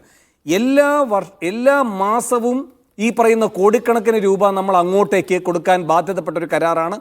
നാഫ്ത ഉപയോഗിച്ചായതുകൊണ്ട് നമുക്കതിൻ്റെ യാതൊരു ഗുണവും കിട്ടിയിട്ടില്ല വൈദ്യുതി വാങ്ങുന്നതിൽ. ഈ 1/4 നൂറ്റാണ്ട് കൊണ്ട് ഏതാണ്ട് 4500 കോടിയാണ് കേരളം വൈദ്യുതി വാങ്ങാതെ തന്നെ കൊടുത്തത്. ആ കരാറും നീട്ടാൻ പോവുകയാണ്. അപ്പോൾ ഇതിലൊക്കെ ഏത് താല്പര്യമാണ് പ്രവർത്തിക്കുന്നത്? അതിനുള്ള ആദ്യത്തെ പച്ചക്കൊടി കൊടുക്കലാണോ ഈ മണിയാർ? അവിടെയാണ് പ്രശ്നം. വേണു, യഥാർത്ഥത്തിൽ കേരളത്തിൽ ഈ വ്യവസായ സൗഹൃദത്തിൻ്റെ പേരിൽ സാധാരണ നിലയിൽ കഴിഞ്ഞ 10-30 കൊല്ലമായി നമ്മൾ കിട്ടുന്നതാണ് പ്രൈവറ്റ് പബ്ലിക് പാർട്ട്ണർഷിപ്പ് എന്നുള്ള സംഗതി. ഈ പ്രൈവറ്റ് പബ്ലിക് പാർട്ട്ണർഷിപ്പിൻ്റെ ഭാഗമായിട്ടാണ് BOT, BOOT ഈ 2 സംവിധാനങ്ങൾ വന്നത്. ഇതിനകത്ത് ഏറ്റവും പ്രധാനപ്പെട്ട പ്രശ്നം സർക്കാരിൻ്റെ അടുത്ത് പണവും ഇല്ല, പ്രൈവറ്റ് സെക്ടർ പണം കൊണ്ടുവരും. അപ്പം അതുകൊണ്ട് നമുക്ക് കാര്യങ്ങൾ നടത്താം. അൾട്ടിമേറ്റ്ലി അവർക്ക് ആവശ്യമായ ലാഭം കിട്ടിക്കഴിഞ്ഞാൽ അത് 25-30 വർഷം കഴിഞ്ഞാൽ അവരത് ട്രാൻസ്ഫർ ചെയ്യും. കാരണം അൾട്ടിമേറ്റ്ലി ഇത് നമ്മുടെ നാടിൻ്റെയാണ്, ജനങ്ങളുടെയാണ്. ആ ഒരു ക്ലോസ്, ആ ട്രാൻസ്ഫർ എന്ന് പറഞ്ഞ ക്ലോസ് ഇല്ലായ്മ ചെയ്ത് കഴിഞ്ഞാൽ, അല്ലെങ്കിൽ കൽപ്പാന്തകാലത്തോളം ഇത് നീട്ടിക്കൊണ്ടുവരണം, പിന്നെ നാട്ടിന് യാതൊരു പ്രയോജനവും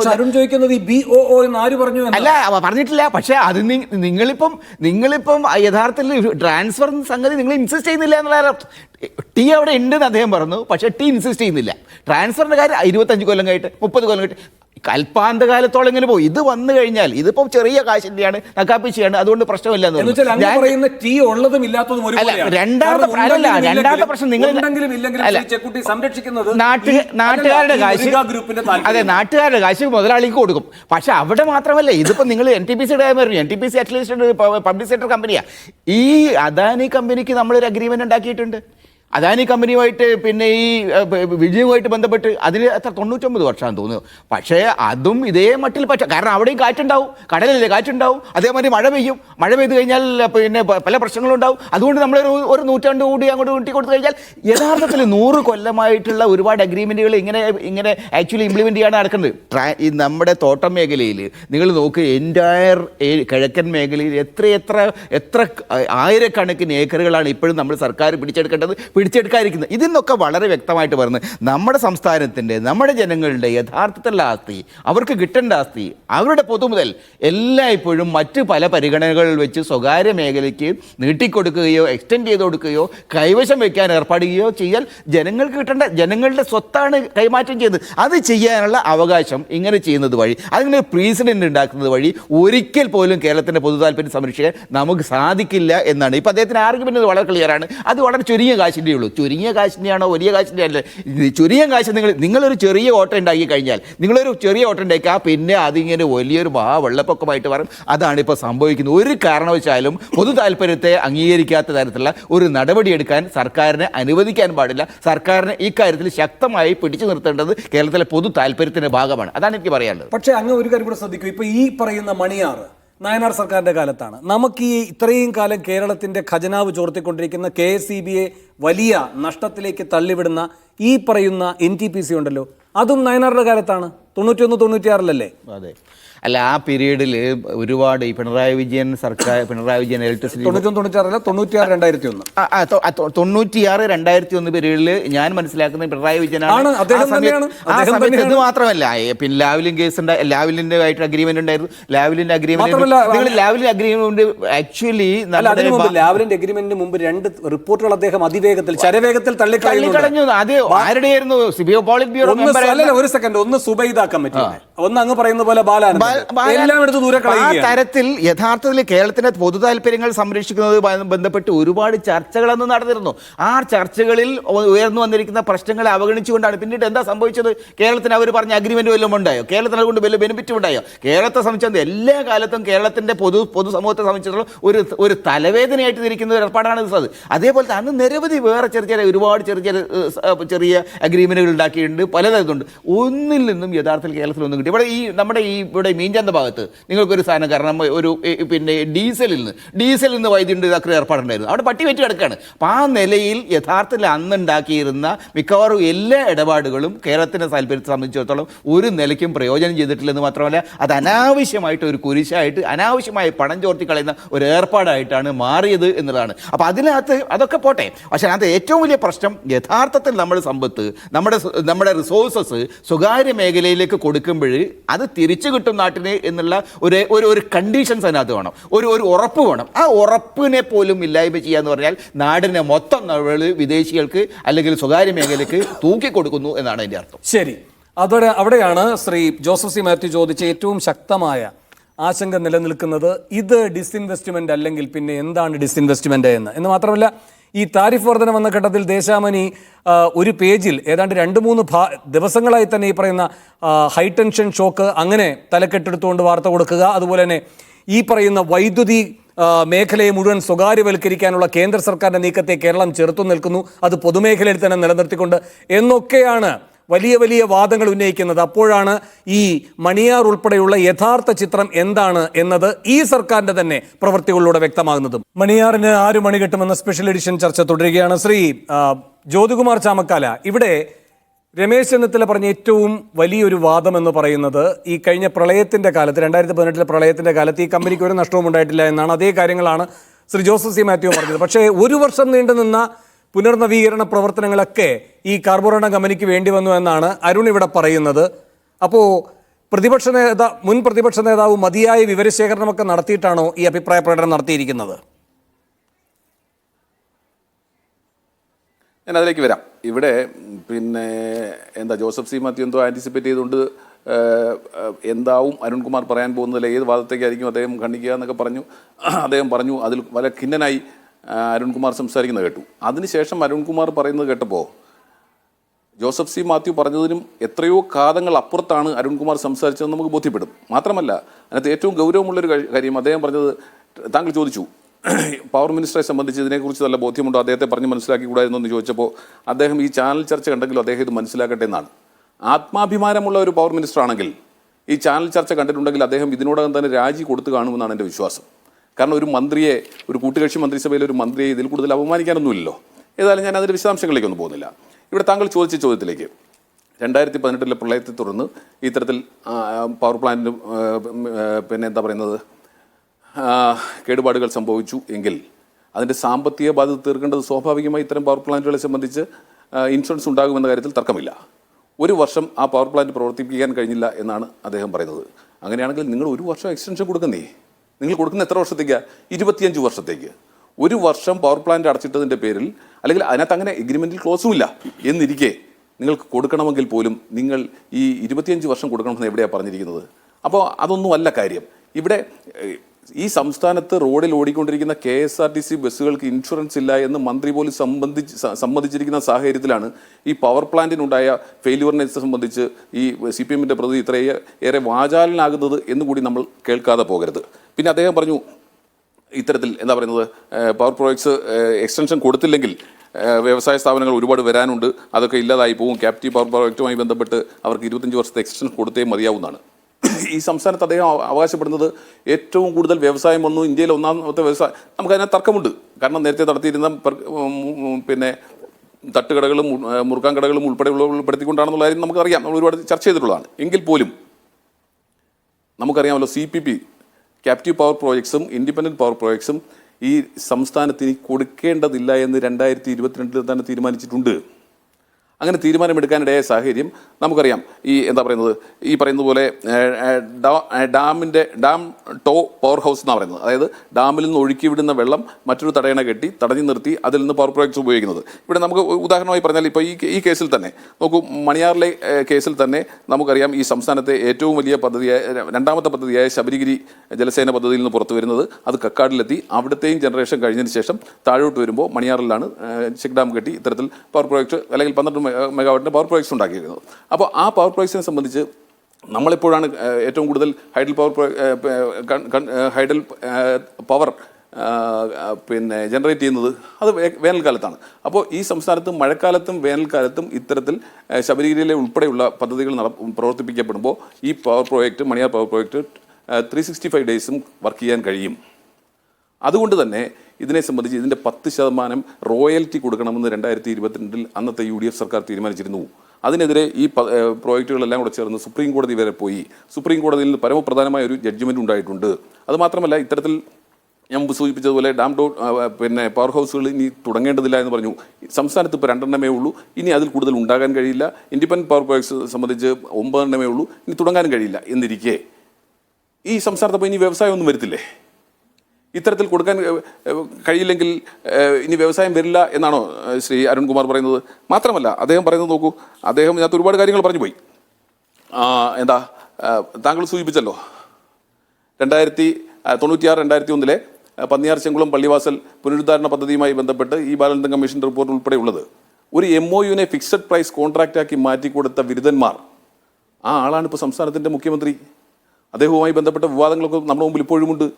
അപ്പോൾ എന്തുകൊണ്ടോ ശ്രീ പിണറായി വിജയനും കൂട്ടർക്കും ഇത്തരത്തിലുള്ള KSEBയുമായി ബന്ധപ്പെട്ട്, കേരള സ്റ്റേറ്റ് ഇലക്ട്രിസിറ്റി ബോർഡുമായി ബന്ധപ്പെട്ട് പ്രത്യേക താല്പര്യങ്ങൾ തുടക്കം മുതൽ ഉണ്ട് എന്ന് നമ്മളെ ബോധ്യപ്പെടുത്തിക്കൊണ്ടേയിരിക്കുകയാണ്.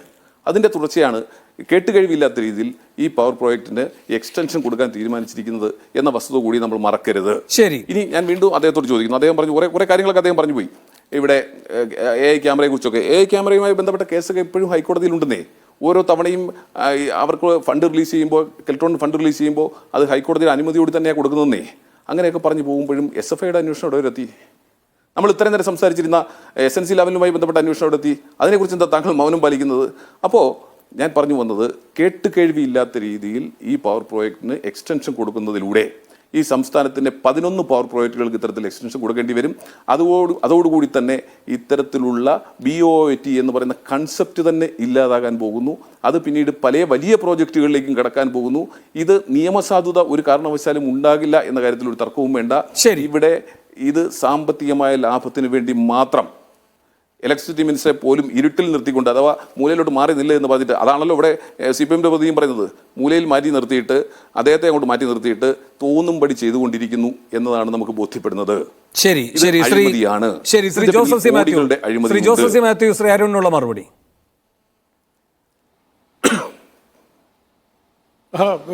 വേണു, അതിൽ ഞാൻ പറഞ്ഞത്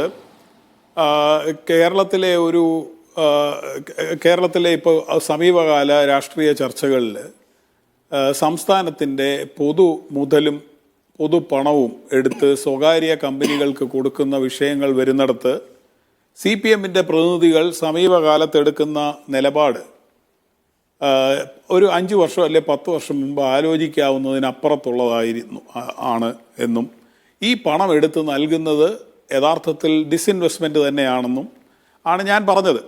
അത് ആ പൊതു നിലപാടിനെ കുറിച്ചാണ്. പക്ഷേ ഇവിടെ ഈ വിഷയത്തിൽ അത് തന്നെ പറയാൻ വന്നിരുന്ന അരുൺകുമാറിന് അത് എന്നെയല്ലേ ഉദ്ദേശിച്ചത്, എന്നെ തന്നെയല്ലേ ഉദ്ദേശിച്ചതെന്ന് തോന്നിയാൽ എനിക്കൊന്നും പറയാൻ പറ്റില്ല.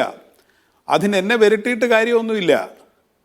അപ്പോൾ ഞാൻ പറയാൻ വന്ന കാര്യം ഇത്രയേ ഉള്ളൂ. അതായത് ഈ പദ്ധതിയെ സംബന്ധിച്ച് വേണം നോട്ട് ചെയ്യേണ്ട കാര്യം, ഇപ്പോൾ അദ്ദേഹം ഇവിടെ പറഞ്ഞു, ആ കമ്പനിയുടെ PR പോലും പറയാത്ത കാര്യങ്ങളാണ് പറയുന്നത്. അവർ തുടങ്ങാൻ ആഗ്രഹിക്കുന്ന കമ്പനികളുടെ കുറേ ലിസ്റ്റ് കൊടുത്തു. ഇതെവിടെ നിന്നാണ് CPMന് ലഭിക്കുന്നതെന്ന് എനിക്കറിഞ്ഞുകൂടാ. ഇതെവിടെ നിന്നാണ് സർക്കാരിന് ലഭിക്കുന്നതെന്നും എനിക്കറിഞ്ഞുകൂടാ. ഇവർ കുറേ ലിസ്റ്റ് പറയുകയാണ്. ഈ കേരളത്തിലെ വലിയൊരു വ്യവസായ സ്ഥാപനം ആയിരക്കണക്കിന് ആൾക്കാർക്ക് ജോലി കൊടുത്തു എന്ന് പറയുകയാണ്. പിന്നെ പറയുന്നത് എന്താണ്? 2018 തകർന്ന് തരിപ്പണമായി എല്ലാ എക്യുപ്മെൻറ്റ്സും റീപ്ലേസ് ചെയ്യേണ്ടി വന്നു. കളവാണ്, വസ്തുതാവിരുദ്ധമാണ്. കാരണം ഇത് ഞാൻ പറയുന്നത് കയ്യിലിരിപ്പുണ്ടോയെന്ന് അദ്ദേഹം കൈവച്ചാൽ മതിയെന്ന് പറഞ്ഞില്ല, കൈവച്ചിട്ടുണ്ട്. KSEBയുടെ നോട്ട്, രാജൻ കോർബഡയുടെ നോട്ട് അദ്ദേഹത്തിൻ്റെ കയ്യിലില്ലെങ്കിൽ ഞാൻ അങ്ങോട്ട് അയച്ചു തരാം. KSEBയുമായി ബന്ധപ്പെട്ടാണ് അവർ കരാർ ഒപ്പുവെച്ചിരിക്കുന്നത്. KSEBക്ക് അവർ ഓഗസ്റ്റ് 2018 അതിൻ്റെ തലേ മാസം കൊടുത്ത അതേ അളവിൽ വൈദ്യുതി ഉൽപ്പാദിപ്പിച്ച് നൽകിയിട്ടുണ്ട്. അവിടുത്തെ ഉൽപ്പാദനം നിന്നിട്ടില്ല. രണ്ടാമത് ഒരു ഇൻവെസ്റ്റ്മെൻറ്റിൻ്റെയും കടലാസ് അവർ ഈ അപേക്ഷയോടൊപ്പം പോലും സമർപ്പിച്ചിട്ടില്ല. അവർ ഈ കത്ത് കൊടുക്കുന്നത് 2021 10-ാം മാസമോ മറ്റോ ആണ് ഗവൺമെൻറ് കത്ത് കൊടുക്കുന്നത്. ആ കത്തിനോടൊപ്പം പോലും അവരിത് കൊടുത്തിട്ടില്ല. മൂന്നാമത് അങ്ങനെ ചെയ്യണമെന്നുണ്ടെങ്കിൽ അത് റെഗുലേറ്ററി കമ്മീഷൻ്റെ അംഗീകാരം വാങ്ങണം. ഇവർ ഇൻവെസ്റ്റ്മെൻറ്റ് നടത്തി, അത് ചെയ്തിട്ടില്ല. ഇത് KSEBയുടെ രേഖകൾ ഉദ്ധരിച്ചുകൊണ്ടാണ് ഞാൻ പറയുന്നത്. അപ്പോൾ ശ്രീ അരുൺ പറയട്ടെ, ഏത് രേഖയുടെ അടിസ്ഥാനത്തിലാണ് അദ്ദേഹം ഇവർക്ക് ഇത്രയധികം നഷ്ടം ഉണ്ടായി?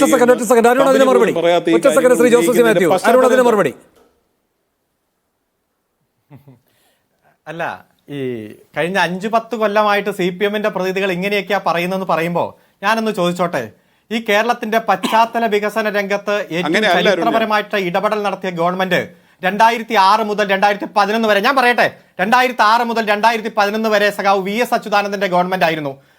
ദേശീയപാതയ്ക്ക് ഈ വീതി പോരാ, റെയിൽവേ ഇപ്പോൾ കാണുന്ന പാളം പോരാ, 3ാമതും 4ാമതും പാളം വേണം, ഊർജ്ജ പദ്ധതികൾ കാര്യക്ഷമമായി മാറ്റണം, ഇന്റർനെറ്റ് മനുഷ്യന്റെ അവകാശമാക്കി മാറ്റണം. ഈ 4 മാറ്റങ്ങൾ വന്നാൽ മാത്രമേ വൻകിട സംരംഭങ്ങൾ കേരളത്തിലേക്ക് വരൂ. അതുകൊണ്ട് പശ്ചാത്തല വികസന രംഗത്ത് വലിയ മാറ്റം വരണമെന്ന് ആഗ്രഹിച്ച, അതിനുവേണ്ടി നടപടികൾ സ്വീകരിച്ച VS അച്യുതാനന്ദന്റെ ഗവൺമെന്റ്, ആ ഗവൺമെന്റിന്റെ കാലത്ത് കുറച്ചുനാൾ അദ്ദേഹത്തിന്റെ IT സെക്രട്ടറി ആയിട്ട് ഇരുന്നതല്ലേ താങ്കൾ എങ്ങനെയാണ് IT സെക്രട്ടറി സ്ഥാനത്ത് നിന്ന് പുറത്തുപോയത്? അതിന് ശ്രീ KC വേണുഗോപാൽ, കോൺഗ്രസിന്റെ അഖിലേന്ത്യാ നേതാവ്, ഒരു ചോദ്യം കേരളത്തിന്റെ നിയമസഭയിൽ ചോദിച്ചിട്ടുണ്ട്. ആ ചോദ്യത്തിന് കേരളത്തിന്റെ മുഖ്യമന്ത്രി തന്നെ മറുപടി പറഞ്ഞിട്ടുണ്ട്. വേണമെങ്കിൽ ഞാൻ ആ മറുപടി അയച്ചു തരാം. ഇപ്പോൾ എന്റെ മര്യാദ അനുസരിച്ച് ഞാനത് വായിക്കുന്നില്ല. അതുകൊണ്ട് CPMന്റെ പ്രതിനിധി ഈ ചർച്ചയിൽ വന്നാൽ CPMവുമായി ബന്ധപ്പെട്ടുള്ള കാര്യങ്ങൾ പറയാൻ അതല്ല അരുണേ ചോദ്യം. അരുണേ, ഇപ്പൊ അങ്ങേക്ക് ഏതോ ഒരു മറുപടി അയച്ചു കൊടുക്കാം. അങ്ങേക്ക് മര്യാദ ഉള്ളതുകൊണ്ട് പറയുന്നില്ല. അതൊന്നുമല്ല ഇവിടെ പ്രസക്തമായ വിഷയം. ഇവിടെ ഈ പറയുന്ന പ്രളയവുമായി ബന്ധപ്പെട്ട് കാർബോറാണ്ടം അതിനകത്ത് ഞങ്ങൾക്ക് താല്പര്യമില്ലെന്നേ. കാർബോറാണ്ടം കമ്പനിയുമായി ബന്ധപ്പെട്ട് എല്ലാം അങ്ങ് അവർക്ക് നഷ്ടപ്പെട്ടു പോയി, നശിച്ചു പോയി.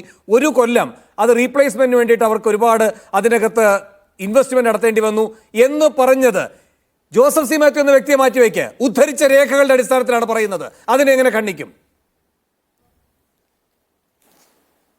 ഞാൻ പറയുന്നത് 25 വർഷം അവർക്ക് എക്സ്റ്റൻഷൻ വേണമെന്ന് ആവശ്യപ്പെട്ടുകൊണ്ട് അവർ കൊടുത്ത ആപ്ലിക്കേഷനിൽ അറ്റാച്ച് ചെയ്തിരിക്കുന്ന രേഖകൾ റഫർ ചെയ്തുകൊണ്ടും ആ രേഖകളുടെ അടിസ്ഥാനത്തിൽ 2018 ഓഗസ്റ്റ് മാസം മുതൽ 2019 സെപ്റ്റംബർ മാസം വരെ 13 മാസം അവർക്ക് വലിയ തരത്തിൽ നിർമ്മാണ പ്രവർത്തനങ്ങളും റീസ്ട്രക്ചർ നടത്തേണ്ടി വന്നു എന്നുള്ള അവരുടെ അപേക്ഷയുടെ അടിസ്ഥാനത്തിലാണ്.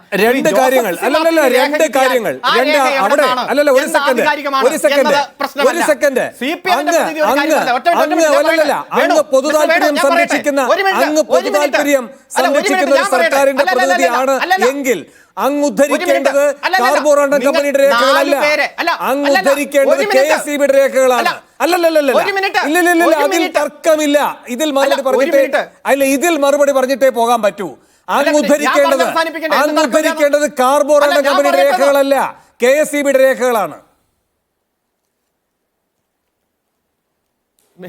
മിസ്റ്റർ വേണു, നിങ്ങൾ എത്ര ഒച്ചപ്പാടുണ്ടാക്കിയാലും പറയാനുള്ളത് പറയാനും ഓരോ വാക്കിനും വാചകത്തിനും ഉത്തരവാദിത്വമുള്ള ആൾ എന്ന രൂപത്തിൽ തന്നെയാണ് ഞാൻ ഈ ചർച്ചയ്ക്ക് വന്നത്. ഒരു കാര്യങ്ങളും നുണ പറയില്ല, രേഖകൾ ഉദ്ധരിച്ച് തന്നെ പറയുള്ളൂ. 12/12/2022 ഇതുമായി ബന്ധപ്പെട്ടുകൊണ്ടുള്ള അപേക്ഷ പരിഗണിക്കുമ്പോൾ ഹാജരാക്കിയ രേഖകൾ തന്നെയാണ്. അതിൽ KSEBയുടെ റഫറൻസും ഉണ്ട്, അതുപോലെ കാർബോറാണ്ടം കമ്പനിയുടെ റഫറൻസും ഉണ്ട്, കാര്യങ്ങളുമുണ്ട്. ചോദ്യം ഇതാണ്, KSEBയുടെ രേഖകൾ എന്താണ്?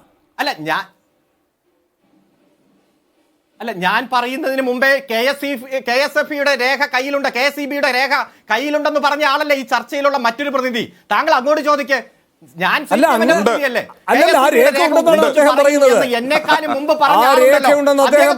എന്താണ് ഈ ചർച്ചയിലൂടെ സ്ഥാപിക്കപ്പെടുന്നതെന്ന് അറിയാമോ? CPM എന്ന അടിക്കുറിപ്പ് മാറ്റി അഡ്വക്കേറ്റ് KS അരുൺകുമാർ കാർബോറാണ്ടം എന്ന് എഴുതേണ്ട അവസ്ഥയാണ് വരുന്നത്. അങ്ങ് വല്ലാതെ ഫൽസിച്ചല്ലോ ജോസഫ് സി മാത്യുവിനെ. അങ്ങ് ഉദ്ധരിക്കുന്നത് You are right. കാർബോറാണ്ടത്തിന്റെ രേഖകളാണ്. You are right. അല്ലല്ല അത് താങ്കൾ അങ്ങനെ പറയും. എനിക്കറിയാമല്ലോ ഈ ചർച്ചയിലിരിക്കുന്ന 3 പേരുടെയും രാഷ്ട്രീയം എങ്ങോട്ടാണ് പോകുന്നെന്ന്. ഇതൊക്കെ കണ്ടുകൊണ്ട് മനസ്സിലാക്കിയിട്ടല്ലേ ഈ മീഡിയ വണ്ണിന്റെ ചർച്ചയിൽ വന്നിരിക്കണേ. 1 മണിക്കൂർ ഇവിടെ വന്നിരിക്കാനും നിങ്ങളുടെ 4 പേരുടെ ചോദ്യത്തിന് മറുപടി പറയാനുള്ള ചങ്കൂറ്റം കാണിക്കുമെങ്കിൽ ഇതിലും വലിയ ചോദ്യം നിങ്ങളുടെ ഭാഗത്തു നിന്ന് ഉണ്ടാകുമെന്നുള്ള ബോധ്യം എനിക്കുണ്ട്. ഞാൻ പറഞ്ഞത് ഗവൺമെന്റ് ഈ കാര്യത്തിൽ എടുക്കുന്ന വിശാലമായിട്ടുള്ള താല്പര്യ. ഇന്ന് നിങ്ങൾ പത്രം വായിച്ചു കാണുമല്ലോ. ആ പത്രത്തിൽ ഊർജ്ജ സംരക്ഷണ പുരസ്കാരം ഈ കൊച്ചി കേരളത്തിന് 28 സംസ്ഥാനങ്ങളുള്ളതിൽ ഊർജ്ജ സംരക്ഷണ കേരളം ഈ സംസ്ഥാനത്തിനാണ് നാഷണൽ ഫസ്റ്റ്. അത് നിങ്ങൾ അതൊന്നും കാണില്ല.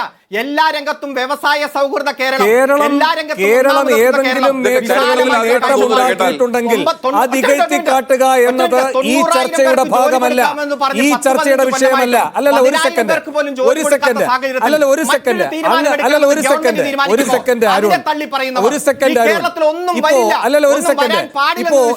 സെക്കൻഡ് ഇപ്പൊ ഈ തൊഴിൽ മേഖലയിൽ തൊഴിൽ വേതനത്തിന്റെ ദേശീയ ശരാശരിയേക്കാൾ ഇരട്ടിയാണ് നമ്മുടേത്. കാർഷിക തൊഴിലാളികൾക്ക്, കാർഷികേതര മേഖലയിലുള്ളവർക്ക്, നിർമ്മാണ തൊഴിലാളികൾക്ക് ഇവർക്കൊക്കെ കിട്ടുന്ന വേതനം എന്ന് പറയുന്നത് ദേശീയ ശരാശരിയുടെ ഇരട്ടിയാണ്.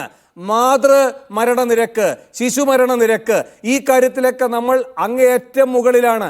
അത്തരം കാര്യങ്ങളിലേക്ക് ഇത് കൊണ്ടുപോകണ്ട. മണിയാറുമായി അതിന് യാതൊരു താരതമ്യവുമില്ല. ശ്രീ ചെക്കുട്ടി, ഇവിടെ ജോസഫ് സി മാത്യുവിനെ ഭത്സിക്കുകയുണ്ടായ അരുൺകുമാർ പറഞ്ഞ എന്താണ്? ആ കമ്പനിയുടെ താല്പര്യങ്ങൾ ഒരു മിനിറ്റ് വരാം ആ കമ്പനിയുടെ താല്പര്യങ്ങൾ സംരക്ഷിക്കാൻ വന്നിരിക്കുന്നു എന്ന് ആദ്യമേ പറഞ്ഞു ജോസഫ് സി മാത്യു എന്നാണ്. അല്ലല്ല വരാം അരുൺ. ജോസഫ് സി മാത്യു ഉദ്ധരിക്കുന്നത് KSEBിയുടെ രേഖകൾ, ആരും ഉദ്ധരിക്കുന്നത് കാർബോറാണ്ടത്തിന്റെ രേഖകൾ. ആരാണ് പൊതുതാല്പര്യത്തിന്റെ പ്രതിനിധി?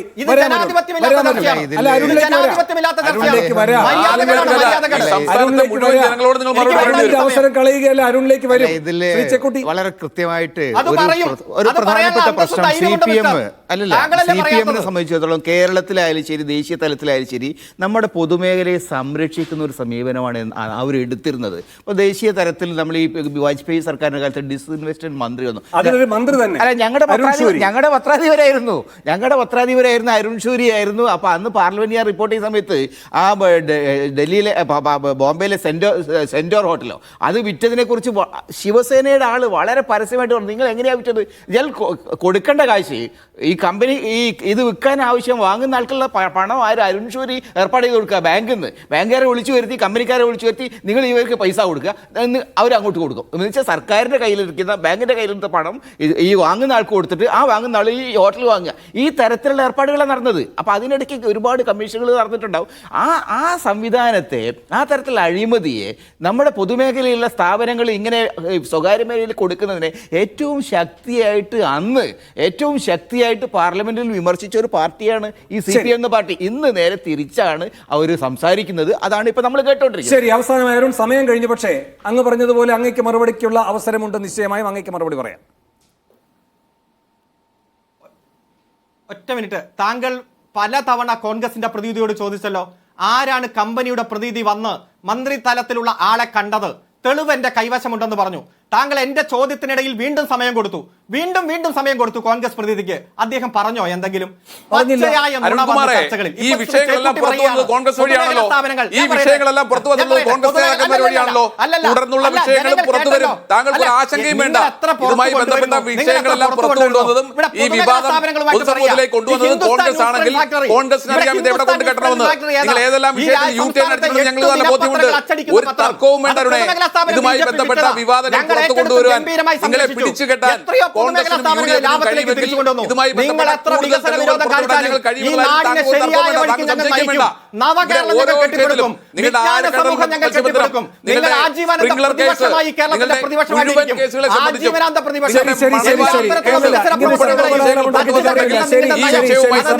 എല്ലാ രേഖകളും സമയം കഴിയുകയാണ്. വളരെ നന്ദി. ഈ ചർച്ചയിൽ പങ്കെടുത്ത എല്ലാവർക്കും സ്പെഷ്യൽ എഡിഷൻ അവസാനിക്കുന്നു. അല്ലല്ല, വളരെയധികം നന്ദി. ഈ ചർച്ചയിൽ പങ്കെടുത്ത എല്ലാവർക്കും